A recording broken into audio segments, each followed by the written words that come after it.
Yo, what's up guys? Jesse Flair from Flair Parkour and Team Tempest, rocking my Prime Shop LA PT. Check it out, today we are doing a tutorial on the SHIN slide, okay? This is a move that I can't say won't hurt, but I will try to teach you right now how to do it in the least painful way possible. So train at your own risk, and good luck. Let's do it.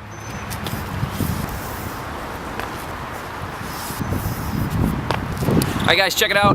What I would do while doing this is wear some pants. You can wear shorts, but your skin tends to get a little hot and rip, and it's your skin's sort of fragile sometimes. So if you're sliding without pants or any sort of layer of material, your skin tends to get a lot of friction and it could rip. So wear a little layer, thin, it's fine, little sweatpants, and it'll allow you to slide sort of like wax while you're grinding. Alright, this is our version of grinding. So let's learn how to do it safely. Alright, so check it out.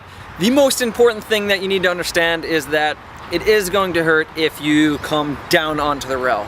So our main goal while doing these slides is to figure out how to control our weight in a way that we're not ever impacting the rail. We're coming up, meeting, and sliding against it.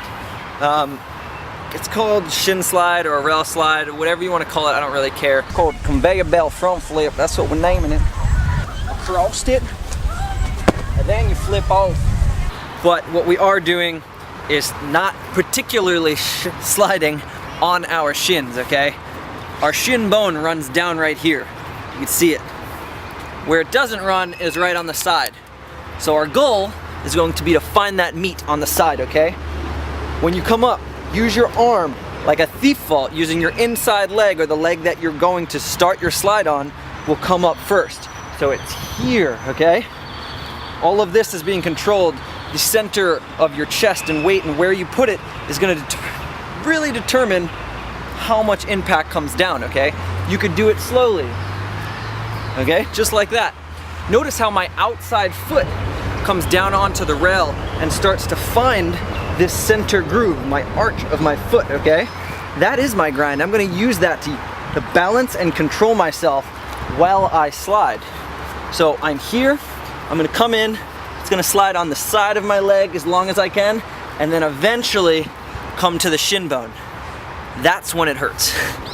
So to avoid the pain of that shin bone contact, we use our outside foot, the foot that's guiding us right here. This foot is gonna control our weight, and we can stay here because really, we're kind of bearing all weight on that foot. Now from that point, you could do a couple different things. You could Webster off, you could push, you could turn vault. You start all of these other variations because most of the weight is going to be inside this foot. Now you may have seen me do it without my other foot, going straight shin to shin, sliding and then flipping, or some sort of form of that, a twist, whatever. And there is no trick. That hurts like hell. It's two shin bones on a rail. Now you could start to condition your shins by tapping them onto metal or trees, or if you have different wooden objects, you can just sit at home while you're watching TV tapping your shins. One thing that I've started to do is when climbing up on stuff inside of the gym or something that's wooden, I will actually climb up to my shins, and then from here I will just pop up, okay? It's a lot of pressure, and I've been building up the ability to be able to do that.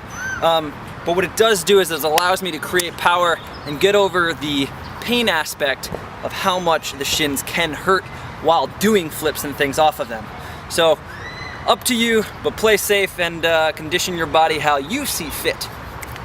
Okay, so when we start to try to get that momentum and that weight into the front leg to take it off of our back shin bone, the first leg on, we need to transfer our chest, our balance of momentum and center forward. Now our hand isn't going to be able to stay on very long because our momentum is going to be traveling down the rail, which means we need to allow ourselves and push ourselves forward past our back leg and start to generate that momentum into the front leg. And that's how we'll be able to control our weight and momentum and come out with all the weight on that front foot. Cool? See how I throw that momentum forward, throwing my chest into that foot, It's also, depending on how much pressure we put in this front foot, is gonna allow us to put on the brakes and allow us to stop our momentum and transfer it into something else. If you stay leaning back on that fat muscle, on that calf, on the side of your leg, you will continue to slide through and actually could slip out backwards. So be careful.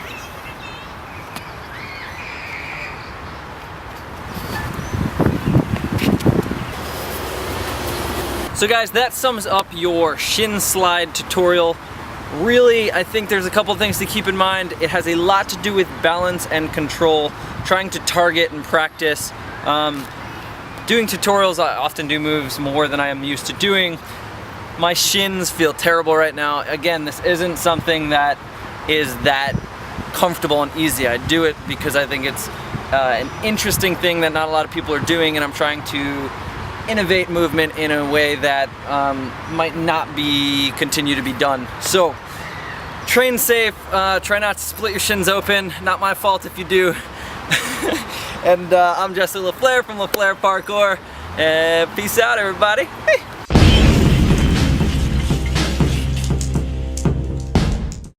Listen, welcome to the Jesse Flair School of Rail Sliding.